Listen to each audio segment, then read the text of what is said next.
बघा आम्हाला या पुलावर यायला सुद्धा येत नाहीये। हाच तो पूल आहे की हा पण पाण्याखालीच होता। म्हणजे आपण आळंदीच्या मंदिरात आलेलो आहोत। फायनली असं म्हणता येईल की इंद्रायणी माता स्वच्छ झालेली आहे। माऊलीच्या प्रस्थानानंतर आम्ही पुन्हा आळंदीला गेलो, पण महापुरानंतरून आळंदीमध्ये जे पाहिलं ना तर खरंच धक्का बसला।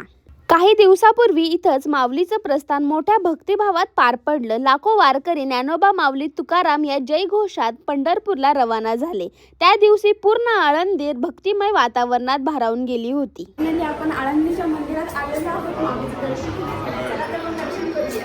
एका बाजूला पावसामुळे सगळीकडे हिरवळ आणि गारवा आणि दुसऱ्या बाजूला पावसामुळे झालेलं नुकसान, निसर्गाचं हे रूप खरंच वेगळं आहे। आज पुन्हा आळंदीला आल्यानंतर मात्र वेगळं चित्र पाहायला मिळत आहे। महापुरामुळे अनेक ठिकाणी नुकसान झालेलं दिसत आहे। काही ठिकाणी अजूनही चिखल घाण होती। पुलाचीही हानी झालेली आहे। एक पूल बंद आहे आणि दुसरा पूल चालू आहे आणि आता त्याच पुलावरून येत जाणं चालू आहे। आणि आता आम्ही जस्ट आळंदीमध्ये आहोत आणि ह्या पुलाची सुद्धा अवस्था खूप विचित्र झालेली आहे आणि मी तुम्हाला दाखवणारच आहे माझ्या ब्लॉगमध्ये, तर शेवटपर्यंत ब्लॉग बघा। मी आता उभी आहे ना त्याच ठिकाणी महासागर येऊन गेलेला आहे। म्हणजे महासागर नाही तर या ठिकाणी महापूर आलेला होता आणि मी आता जस्ट आळंदीमध्ये आहे आणि चारही पुलं पाण्याखाली होते आणि आज इंद्रायणी शांत झालेली आहे आणि खूप मस्त वाटत आहे। आळंदीतून तुम्हाला मी दाखवते, खूप भारी आहे। इंद्रायणी मातेचं पाणी त्या लेवलला होतं पण आता खूप छान पाणी खाली आलेलं आहे आणि बघू शकता किती भारी वाटत आहे इंद्रायणीच्या काठी।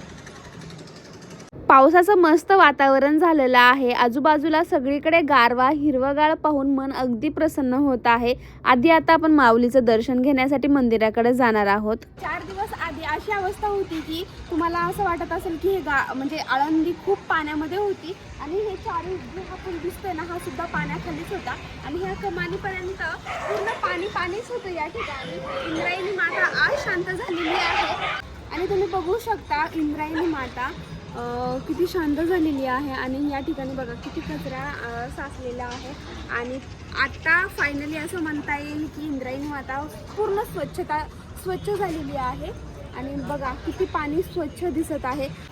बघा आम्हाला या पुलावर यायला सुद्धा येत नाही आणि हा कचरा बघू शकता तुम्ही किती झालेला आहे। कचरा, बांबूज हे सगळं या ठिकाणी अडकलेलं आहे आणि चला तर मग आपण हाच तो पूल आहे की हा पण पाण्याखालीच होता आणि चला तर बघू शकता पुलाची अवस्था कशी झालेली आहे।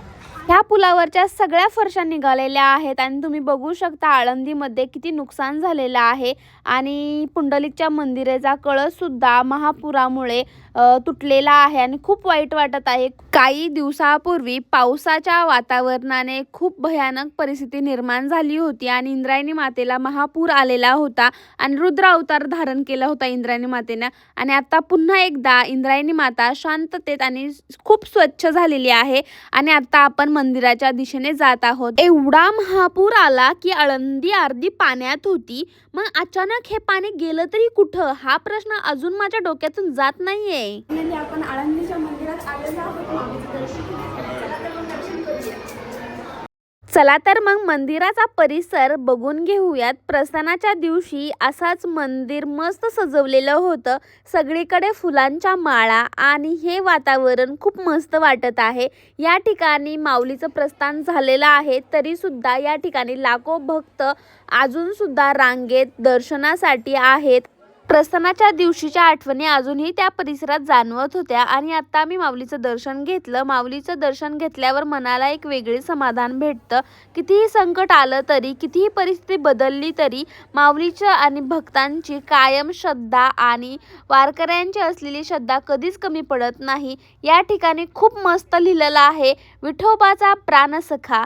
खूप मस्त डेकोरेशन वगैरे केलेलं आहे आणि या ठिकाणी काही डेकोरेशन सुरूच आहे। आषाढ महिन्यातील शुक्ल पक्षाची 11वी तिथी म्हणजे आषाढी एकादशी।